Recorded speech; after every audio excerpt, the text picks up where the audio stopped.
And a radio will be taken from the funeral home in Anderson and brought to t-l-hanna High School. This is a live look outside the McDougald Funeral Home where his body was just loaded into the hearse there. It will then head to t-l-hanna High School. You can see his family getting in the limousine behind the hearse. And we will be watching this as it takes off from McDougald Funeral Home, where it will head to t-l-hanna for visitation tonight, which is from 5 until 8 until his funeral tomorrow, which will be at the Anderson Civic Center. We'll go back to this shot once they start to move. But the story of radio really begins back in the 60s, folks, when he started to watch the t-l-hanna football team practice while carrying a transitor radio. That's how he got his nickname. One day he started mimicking the coaches, yelling, "Our order," and joining in with those practices. Eventually, the team embraced him as one of their own and became an icon of this community. That story would later become a national one after a local paper wrote about him, and then Hollywood picked up that newspaper article and made it into a movie in 2003.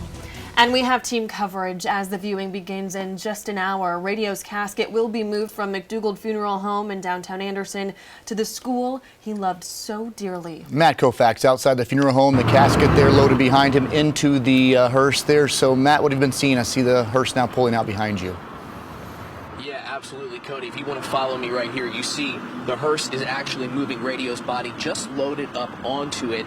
Behind him right here is his family right here in the limousine, and you can see they are just now making the procession down to t-l-hanna High School. I'm going to step out of the shot right here and let you guys take a look.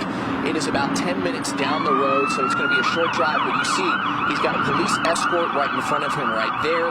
They, again, just loaded his body onto that hearse, and this is the final opportunity once they get down the road to t-l-hanna High School to pay your respects to him before the funeral tomorrow. Obviously, people have been saying goodbye to Radio, talking about how much he's meant to them all week long. So again, the body being moved from McDougald Funeral Services, that's right here on Main Street in Anderson. As we zoom in across the road, you can see the police escort guiding the hearse, followed by his family in the limousine right behind.